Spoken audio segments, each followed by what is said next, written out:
Welcome to New Year, New You, Week 2.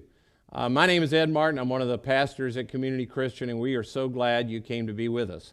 As you just heard in that video, we are learning these days from the greatest talk that Jesus ever gave. It's called the Sermon on the Mount.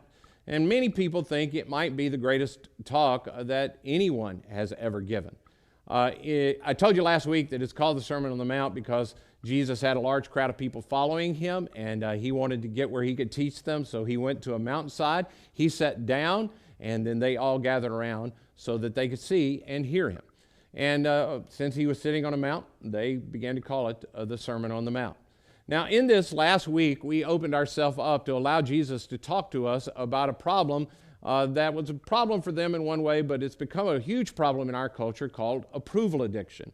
It is the desire that we have to live for the approval of others, to make my life about getting the like and the approval of everyone around me. It's as if we begin to think that what people think about me is who I actually am. And while making a good impression is an important thing, I think most of us know that comes a point in our life where it goes from making a good impression to a little bit of vanity and feeding my own ego, and then from vanity, it can move over into a problem area where I'm presenting myself as something that I'm really not, just so I can gain the approval of others. And the problem with this moving along this continuum is that you don't know when you move from one stage to another. Now, you can see when your friend moves from being okay to vanity to maybe something else, and maybe they can see when you do it, but you can't see it in yourself. So Jesus invites us into a different way of living. Instead of living for the approval of other people around us, he says, I invite you to live for the approval of the audience of one. To live your life as if God alone can see what you do. That you come to a place where you live, that you live in the gaze of the one who fully loves you. He gave you the desire to be approved, and he's the one that can fully, totally approve you. In that, Jesus says that to get to that place in life, you're going to need this practice that's called secrecy. In secrecy, I begin to do good things. I do the things that I would do to make an impression. I do them, but I do them so that other people won't see them. I do them in secret. Now, people may see them, but I am not doing them so people will see them. Jesus says, when you practice secrecy, you can begin to live in the audience of one. And last week, I got to the end and I said, so let's all go do that. Let's all go practice secrecy. Go do good for somebody and don't tell anybody about it. And so I was tempted to ask you if you'd gone out and done that this week, and then I realized, I'd be blowing the whole secrecy thing. So for those of you who did actually go out and you began to do this, good for you. And for those of you who haven't done that yet, it's the nature of our God that today is a whole new day, new mercy from him every day. So today is still your chance. And I urge you to go do it and to keep at it, because in this practice of secrecy, what we're doing is I'm handing the PR department of my life over to God, and I begin to do this experiment with Jesus, where I find out that Jesus is actually true. And the God who sees in secret, he begins to reward me, and the reward is I become a good person. I become the kind of person that can do good with only in the eyes of God, and no one else has to see me. Now this week, Jesus is going to talk to us about secrecy as it applies to the area of giving. But before I begin to show you what Jesus talked about, I want to show you something else, and it's something I think some of you are really going to like. If you were to go to ashleyparkchurch.com right now, and I hope you will, you'll find there, if you scroll down a little bit, there's a place where I have left notes for this particular talk for you. So my notes are given to you at that particular place. And when you click on that card and open it up, as you scroll down, you'll see where I'm at in the talk. And then you'll notice there's a place where you can add your own notes. Anything you want to put in there that seemed good to you to write at that particular time might be your grocery list for all I know. I don't care. That was important last week too. But anyway, as you continue to scroll down to the bottom of this thing and you get to the end of it, you will notice that there's a place. If you will put in your email address, the website will actually send you my notes and your notes combined, so that when you get home, you will have the things that you thought during this, and maybe you can actually begin to apply them. Or you can take them, and when they come into your email box, you can put them in your spam folder if that's what you thought was appropriate after you hear this message. In the end, I don't really care what you do with it. That's not true. I really hope that this will help you in actually doing what we see. And so now when I see people on their phones when I'm teaching or when I'm at Ashley Park and I see you on your phones, I'll assume that you're taking notes on what's being said, not just browsing around on the interwebs. And if that is, in fact, what you're doing, again, I'll just say, I don't care. Now, here we go on to what Jesus has to say with regard to giving in this area of secrecy. Here's what he actually said. So when you give to the needy, do not announce it with trumpets as the hypocrites do in the synagogues and on the streets, to be honored by others. Truly I tell you, they've received their reward in full. But when you give to the needy, do not let your left hand know what your right hand is doing, so that your giving may be in secret. Then your Father, who sees what is done in secret, will reward you. Now, I know everybody doesn't agree with me, but I think Jesus was a genuinely funny guy. And I think the reason that most of us don't see it is because all humor is cultural. And what I mean by that is almost all, I think all humor is tied to the culture in which it was originally spoken. And I mean, if you don't believe this, I'd encourage you to go back and watch a movie you thought was funny when you were a little kid and then play it for your grandkids or your kids. But before you do that, I urge you to watch it alone, and you'll realize, oh, I'm in a different culture, and things that I thought were funny, they aren't all that funny anymore. And if you still think they're funny, you should ask those kids later. They'll think something was funny, but it was probably you, not necessarily the movie you were looking at. Well, the Bible is rooted in a culture. It's almost 2,000 years old at its youngest part. And that's a different culture. So, in addition to that, it was written in a different language, and it's been translated into our language. And I don't know any humor books that have been translated from one language to another and are 2,000 years old. Well, Jesus, I think, in some part is trying to do what I often will do when I'm teaching you. I think Jesus is making a point to the crowd he's talking to, but he's going to use a little bit of humor. Jesus says to them, you know how sometimes when you give, like the priests, the really religious people, they give, and when they do, they blow these trumpets? Well, imagine you were sitting in a service, and like we've already done, the offering comes by. And as the offering bucket goes by, you get ready to give, but before you give, a trumpeter stands up, and he begins to play, and everybody looks around, and you go, good, and now you give. I think when Jesus said that out loud to his crowd, I think it was laugh out loud funny to them. But Jesus wasn't talking to the 21st century Georgian, so it's not so funny to you. Now, of course, even back then, we don't have any record that anybody actually blew a trumpet before they give. In fact, it just has this thing to do about what is a part of something of our human nature. I have had the feeling at times where I will do something generous or I will serve somebody, and everything within me later wants to sort of bring that up in a conversation so I can let other people know about it. But I am really clever about doing it in such a way that they don't know I did it, so they would be impressed with me. That's the kind of thing that Jesus is actually talking about. And he says, truly I tell you, when they do that, when you do that, you have received your reward in full. If you do something in order to impress other people, when you give and other people look at you and you're generous and you serve and other people go, wow, look at you, you're such a great person. In the moment that they do that, that's what you wanted, that's what you got, done deal. But what nobody tells you is even though that's what you wanted, you also get something else that you might not want. You get a little more addicted.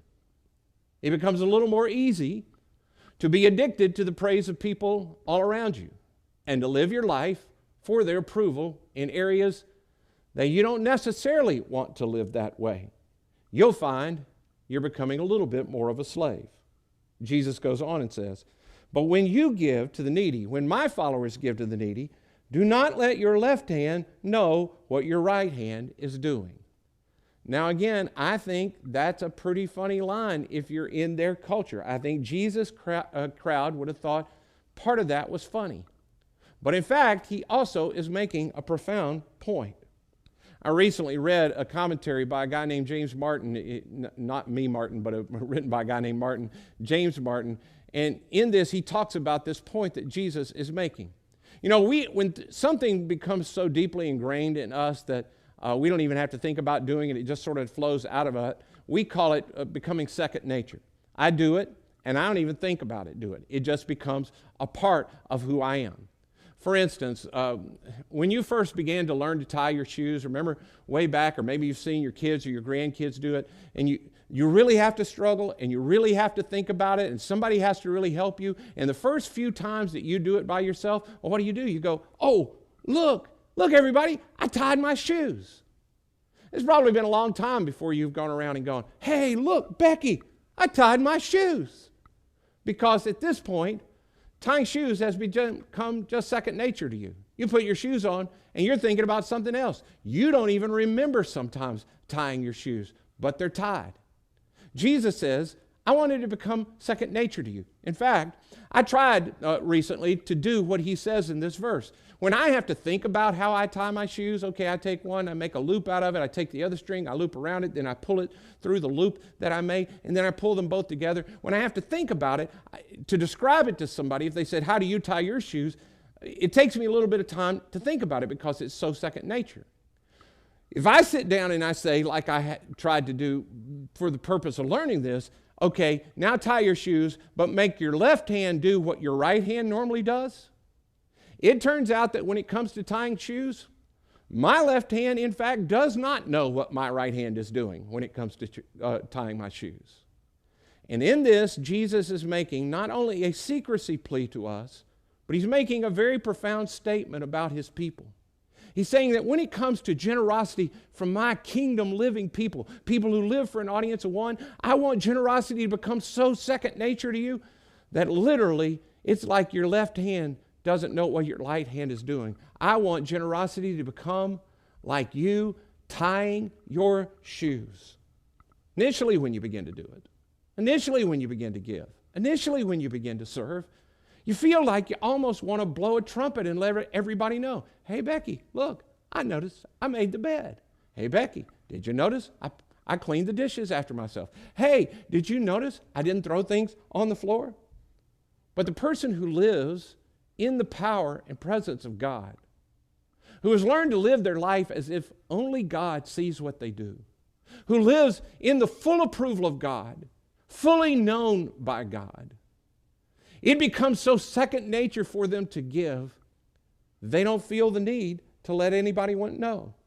And they no longer think about when they're doing things that they know they used to not be able to do. They no longer think, I bet everybody thinks I'm great. Instead, because they have lived in the gaze of God, their mind is now free to think more interesting things. Dallas Willard used to say, one of the things that you'll notice about spiritually mature people is the things that they no longer have to think. It's the things that no longer occupy your mind. Jesus says, his way of talking about it was, in that moment, then your Father, who sees what is done in secret, he will reward you. Now, of course, the idea there is not that, hey, I saw what you gave and you were going to get a great mansion in heaven, but now you did it and somebody saw it and now you're getting downgraded to Summer Grove. It's not that kind of idea. The idea is that the kind of person who gives in secret, and it becomes so second nature to them that they live life in the kingdom for the approval of one, that giving becomes a part of their life, that they're generous in spirit and generous with their time and generous with their effort, that they become the kind of person that is generous. And the reward is you are in brand new you. Jesus has made you into a new you. Your reward is you are a kind of person who can give and who can love and can be generous with the things. And you build a faith and you receive the divine care and approval of a God who knows and loves you. This month we honor and remember Dr. Martin Luther King Jr., who once was talking to his people about the desire we have to be first. And he said, keep feeling the need to be first. But I want you to be first in love. I want you to be first in moral excellence. I want you to be first in generosity. Well, That's what God wants for His followers. He wants us to grow to the place of generosity. The generosity is like us tying our shoes. And He does it so much that He wants us to know that on the backside of it, because He is so generous, there are blessings attached to it. In fact, all throughout the Bible, there are these blessings that go with this idea of growing into being a generous kind of person. So because I want to do what the Bible is trying to give us with all of these blessings, I want to encourage you to grow in this lifestyle of secret giving where you can become a truly generous person. For the rest of this message, I want to give you some of the rewards that the Bible talks come to living a generous life. So here we go. The rewards of generosity. Number one is blessing. Jesus Himself said, "It is more blessed to give than to receive." Now, we've turned the word blessing into, or blessed into, like a religious, pious kind of word, but really that's not the meaning of it. It just means a good life. You have a better life if you give than if you receive. It's better to give than it is to receive. Over the long haul of your life, people who give things away, they are happier than people who clutch and hoard and hold on to. Over the last few years during our Do Something campaign that we do every year, which, by the way, I'm happy to announce, we reached our goal. I'm so proud of you guys. Thank you for that generosity and spirit. But every year when we do that kind of thing, which we've been doing now about a decade or so, when we come to this point, I always begin to hear stories about, as we train middle and high school students, that our leaders will often challenge them. Hey, this Christmas, why don't you say to your parents, instead of giving me one gift, can I take that money and can I give it to people to help with these projects? You know, our Do Something is all about helping people who are poor in projects around the world and here at home. And every year I hear about some student that took that challenge and they had the best Christmas they ever have. I don't know how many of you know, many of you didn't know me then, but for many, many years of my life, Christmas was the worst time of year for me, and there are all kinds of reasons for that, but it just made me, I can't explain to you all the reasons why, but I just did not enjoy the Christmas season in any way at all. And an older, wiser friend who was trying to help me get my life in order had seen this happen, and he said to me, hey, I want to challenge you to do something. I want you to make this a season where you really try to grow in generosity. Everybody else is giving. Why don't you see if you can grow personally in giving? He said, what I want you to do is I want you to walk around in the month of December with cash in your pocket. Now, you don't have any way of knowing this, but I don't. I have never really liked to carry cash around in my pocket. I don't like to spend money that I don't need to spend, and I know that I have cash. It tends to just leave me too easily, so I don't carry it. He said to me, the whole month of December, I want you to walk around with some cash in your pocket that you've already prepared to give away. And all day long, I want you to be in constant kind of contact with God and allow His Spirit to tell you who you need to give that money with.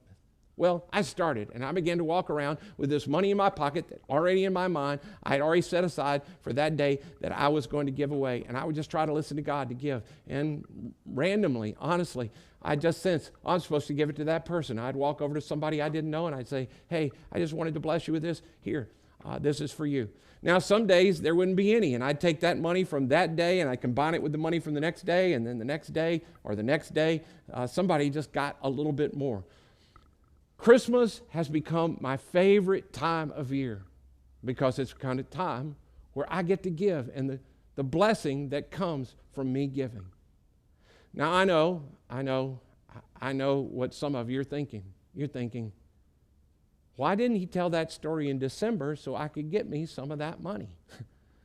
Well, I want to remind you, Jesus said, it is more blessed for you to give than it is to receive. In fact, that's the first real blessing of generosity, is that you get to be blessed personally. Let's go on to number 2. The second one is that there's more relational connection. We live in a society that's become increasingly wealthy and more relationally disconnected. In fact, I don't know that there's been a culture that's as relationally disconnected as we are when being so incredibly wealthy. But I want you to take a look at what one of the followers of Jesus, a guy named Paul, writes to a group of givers in the early church. He says about the people they had given it to, and in their prayers for you, their hearts will go out to you because it's the surpassing grace that God has given you. In other words, People who are generous make a relational connection. And I'm not talking about you become deep friends, but what I mean is the people then go and they remember you, and they give thanks to you, and they pour back blessing on you, and you become the kind of person that is more open to people and more caring toward people. You don't isolate yourself. I hear this from volunteers all the time, that they experience a connection when they begin to give themselves away in a cause. I recently read, a lot of our country doesn't have the great fire departments like we do in Coweta County. Instead, there's still a lot of rural areas have volunteer fire departments. And I heard about one particular fire department that's volunteer, and they have to supplement their volunteer efforts with raising money from the community. And they had a T-shirt that they would wear around, and it said, "If you will come to our pancake breakfast, we will come to your fire." Well, that's the way it is when you begin to give. You develop a relational connection, and it's a reciprocal kind of thing. You begin to open to people, and as you give, you receive relational connection from folks. Number 3, you get freedom. When I focus on my little life and my little me and getting what I want, I become a slave to, I become a slave to me. I become a slave to my desires. Here's the law in the kingdom of God. Freely you have received, freely give. What is there? What is there that I have that God did not give me? My life, my body, my brain, the desire I have to achieve and to do good, the thoughts that I have led to my life going forward, the air in my lungs, this moment that I'm alive, the interaction with people around me, everything that I have came from Him. He generously gives to me every single moment. Generously I have received. Generosity liberates me from the freedom of the things that want me to hold on to them. It allows me to give back in the freedom that I have received it. Number 4 is joy. We're told this great story of the first people of God, the nation of Israel, that they've been asked to bring forward offering by their king. And it says, the people rejoiced over the offerings, for they had given freely and wholeheartedly to the Lord, and King David was filled with joy. I'll tell you how deeply God has wired you up for generosity and how incredibly good our God is and wants to reinforce this in you. When you give, this is a scientific fact. When you give money or you give of your time or you give in serving another person, there is something triggered in your body that releases hormones in your body that are good for you. Bodies that make you feel good, like oxytocin and dopamine and serotonin and other hormones that has become known in scientific circles as the helper's high.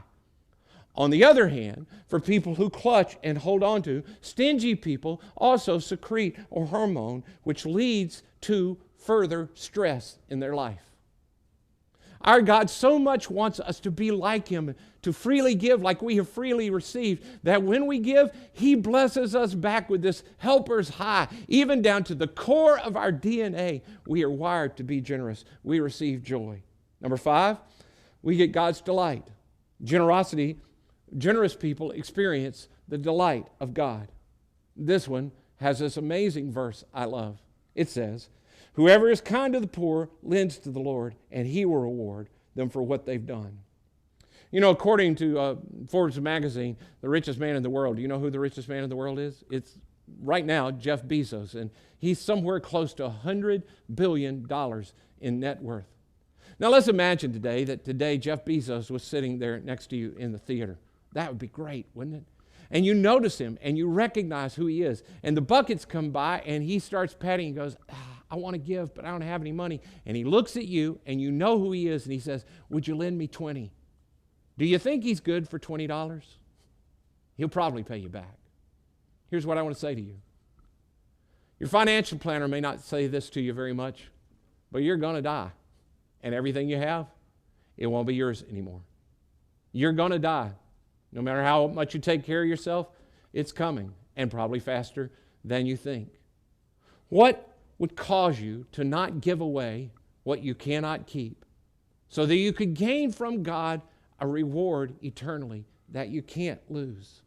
I imagine in my mind standing before God. Can you imagine what it's going to be like to stand in front of God and Him see you and He go, okay, let's see. Let's settle. Oh, looks like I have a whole bunch of IOUs. You were so generous with the poor around you. You were so kind. It looks like I owe you a lot. What a day that will be when you receive God's delight for what you've become. Number 6, there's a blessing that goes to the next generation. This one I also love. It's from Psalm 37. It says of the righteous, they are always generous and lend freely. Their children will be a blessing. It's so fascinating to me that it does not say in the text that their children will be blessed. I'm sure that's true, but what it says is their children will be a blessing. One of the things I love so much about mission trips like the one you heard about today that we're going to be taking to Haiti again this summer is that particularly when we get to take young people, and I get to take 15, 16, 17, 18-year-olds, and they go and they see a whole other environment for the first time, and they begin to open up their heart, and I watch their heart expand and grow in generosity toward people. And in that moment, I know the blessing of what's coming to the next generation and what they are expanding to become. As we give, it has a generational impact, and it goes on to the next generation. Number 7, when you live generously, you get a new financial partner. When you step into generosity, you align your finances with the kingdom of God. Jesus says, give, and it will be given to you. You will receive.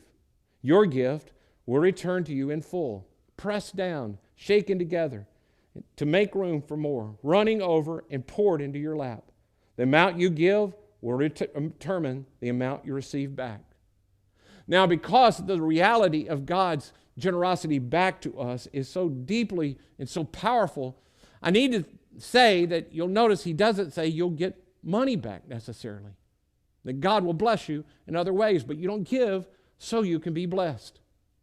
I grew up in a very small church, and in that small church, anytime somebody put in a $100 bill, it was very impressive. And the pastor one time grabs a $100 bill out and he holds it up and he goes, whoever gave this, we're so thankful for what you did. If you'll let me know who you were, you get to pick the next 3 hymns. Well, a little shy elderly lady came to the pastor while everybody was still there, and she said, I get to pick the next 3 hymns. And he says, yes, thank you so much for your gift. And she looked out at the men of the congregation and went, I pick him and him and him. Okay, that's a made-up story. That didn't actually ever happen.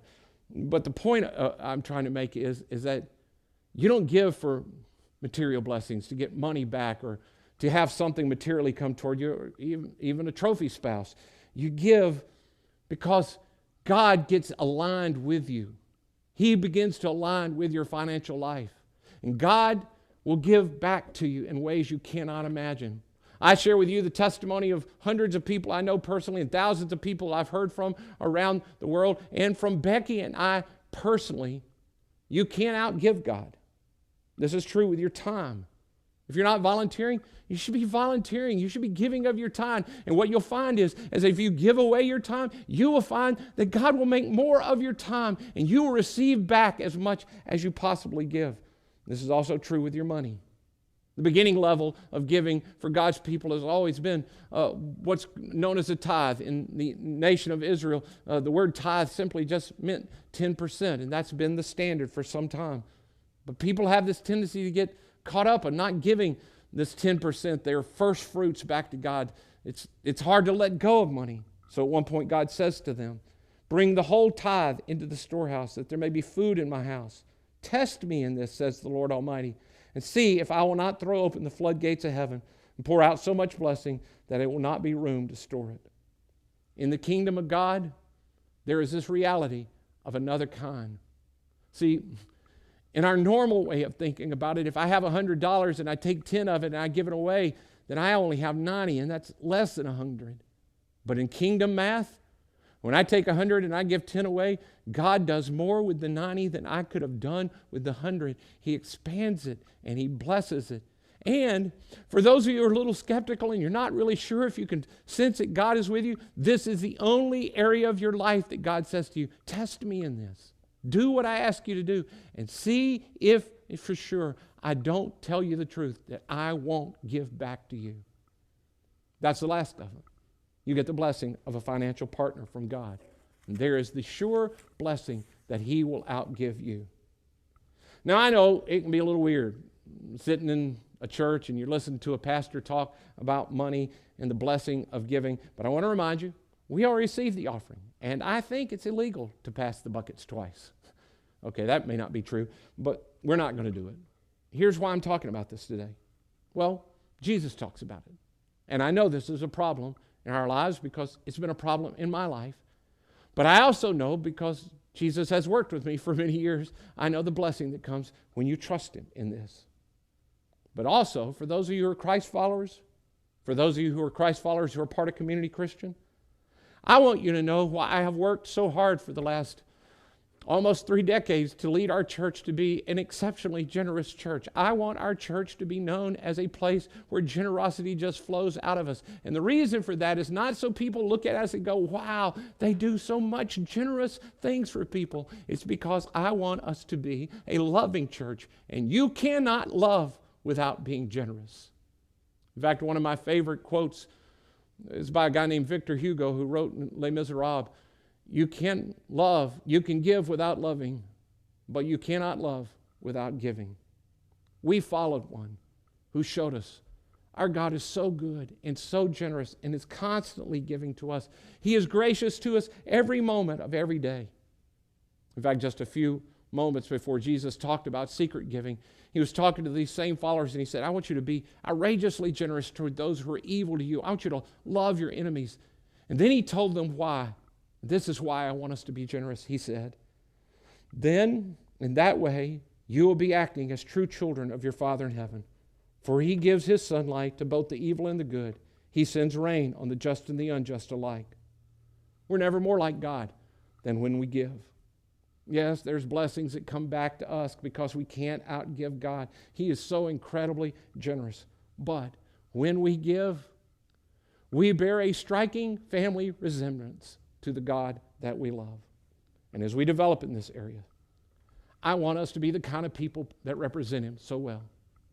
So to wrap this up, I have asked that our worship leaders would come back out and that they would perform a song for you.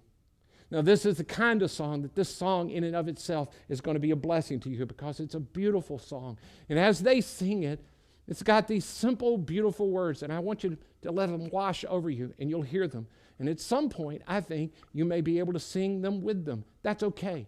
But if you don't want to, that's okay.